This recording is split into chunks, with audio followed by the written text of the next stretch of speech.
Dicocok nyamuk demam berdarah saja tumbang, betul tidak? Kita miliki banyak hal, tapi jangan sampai kita merasa aman oleh apapun yang kita miliki, karena rasa aman hanya datang dari Allah Subhanahu wa ta'ala. Jadi jangan menjilat kepada atasan orang-orang karena dia enggak jadi jaminan rezeki. Tapi kan gara-gara saya punya relasi dia, rezeki saya jadi banyak, belum tentu. Baru sebagian yang ditunggui. Karena rezeki itu yang dimakan jadi kotoran, dipakai jadi usang, yang dinafkahkan itu rezeki. Selebihnya baru bagian nunggui saja.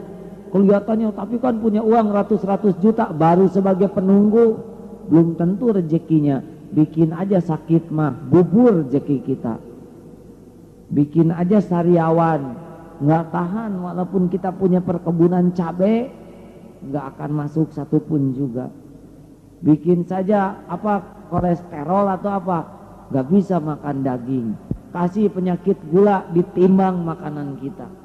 Santri bisa makan bala-bala yang nggak punya apa-apa, tapi punya rumah, punya istana, belum tentu bisa makan enak. Kasih oleh Allah penyakit gula, kemut saja.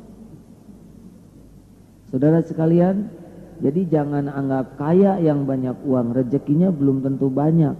Beliau baru sebagai penunggu saja, ya.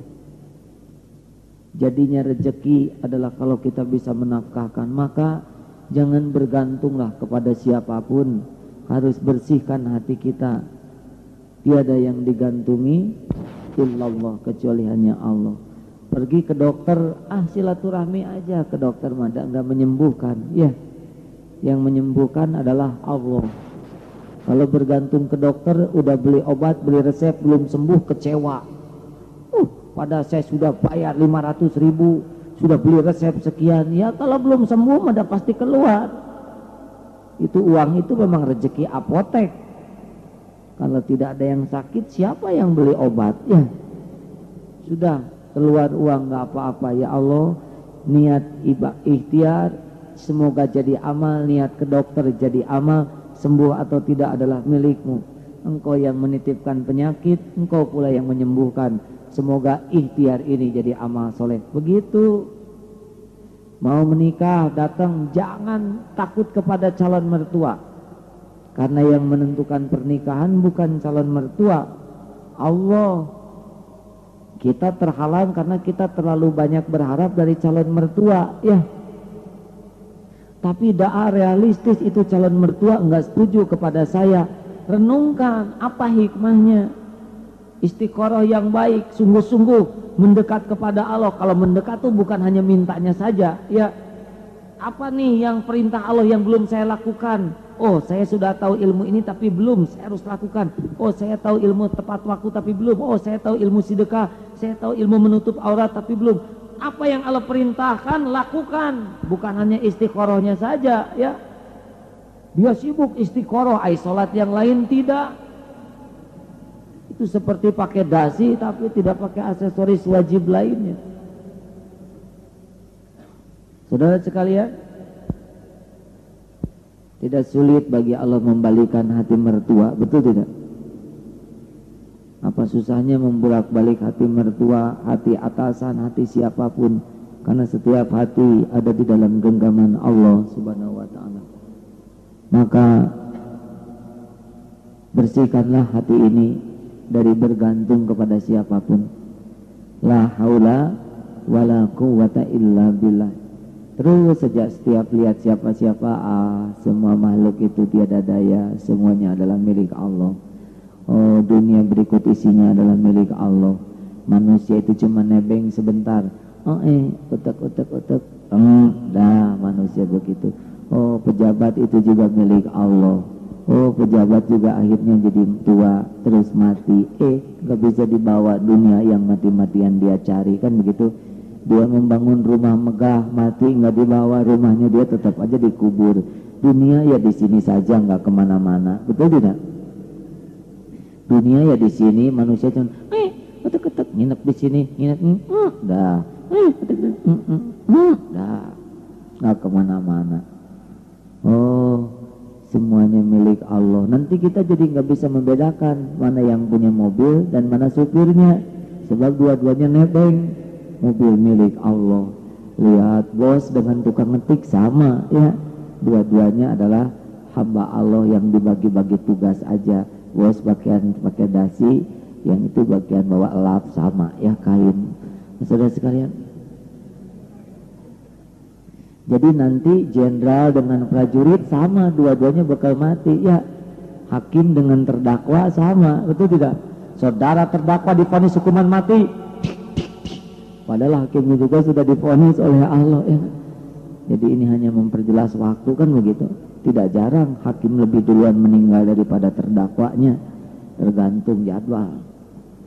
Saudara sekalian, jadi kita lihat nanti dunia ini tidak jadi tempat penggantungan kita. Allah satu-satunya yang menguasai setiap makhluk. Enak. Kalau hati makin bersih dari berharap, kita tidak akan menjilat kepada manusia. Buat apa minta-minta begini? Minta-minta bikin hina. Padahal nggak pakai minta-minta juga. Kalau kita mau bekerja dengan bagus, mintanya kepada Allah, ya memang setiap orang sudah ada rezekinya. Walaupun gaya segala dipakai, kalau begini nggak ada harganya. Udah pakai pistol, borgol, begini. Pakai jas, pakai dasi, begini. Kenapa dia minta-minta? Karena dia belum mengenal bahwa rezeki dari Allah, tidak usah dengan menghina-hinakan diri begitu. Benar ada beberapa yang akan berjumpa dengan rezekinya dengan kerja yang sangat keras, tapi kalau tidak dengan menghinakan diri, dia tetap akan berjumpa dengan rezekinya. Demikian, mudah-mudahan saja uraian ini membuat kita tidak panik dalam menghadapi krisis seperti apapun, karena memang krisis adalah bagian daripada tarbiyah dari Allah. Ujian adalah tarbiyah dari Allah. Tuh begitu. Ujian atau apa ya? Yalah, terserah saudara saja.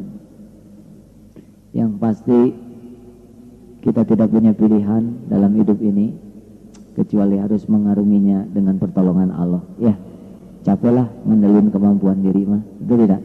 Minta tolong kepada orang lain juga sama, lagi pada rusing, betul tidak?